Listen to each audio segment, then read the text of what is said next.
กุ้งกามแดงเนาะซีมรกตมาปล่อยไว้ประมาณ2 เดือนแล้วนี่แหละบ่สู้ได้ให้อาหารหยังแต่ก็ตัวใหญ่สังเกตเห็นว่าจะใหญ่ขึ้นมีการขยายตัวใหญ่ขึ้นตัวนี้ความยาวประมาณ10 เซน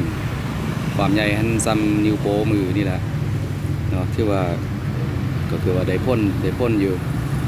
การอัดใส่บ่อซีเมนต์ป่าไปหลายๆมันแต่ยังเติบใหญ่หั่นน่ะแต่มันตัวเดียวนี่